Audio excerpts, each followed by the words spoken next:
What is your job as a history student? If you're anything like me when I was your age, you might start thinking that history is all about memorizing lots of useless facts and dates, and then vomiting them onto the page during your quizzes and exams. Why? Because the teacher says so, that's why. And the teacher is the one who writes your report cards. But of course, this being a video that your history teacher made you watch, that's not true at all. Here are two different objects to illustrate my point. This is a smartphone. The first smartphone that you might recognize came out less than 20 years ago, and they're only getting smarter. You know what they do very, very well? Something that you'll never be able to beat them at? Giving data and facts. A smartphone will be able to vomit up more facts than you ever will in 10 lifetimes. We don't need you as a student who costs way more time and attention than a smartphone to memorize things.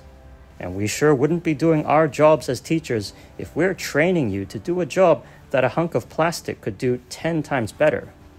So no, your job as a history student is not to memorize facts, dates, and data. Or not just to memorize those things. This is a set of dinosaur bones.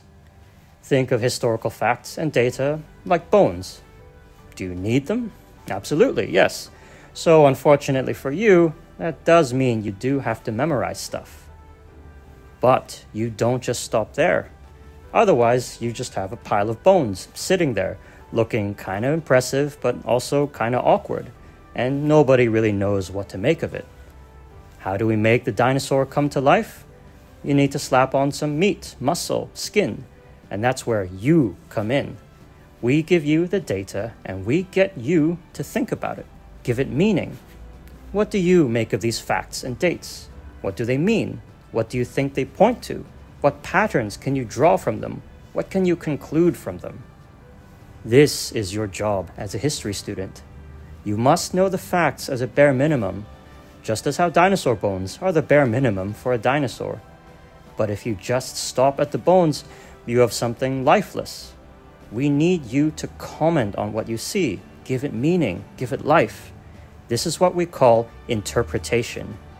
It is your job as a history student to develop a sense of interpretation that gets more and more mature over the years, more and more sensible, more and more sophisticated.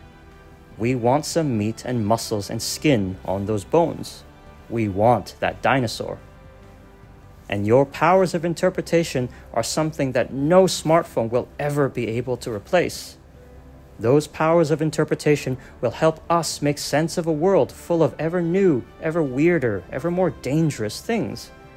By looking at the past world, full of old, but also weird and dangerous things.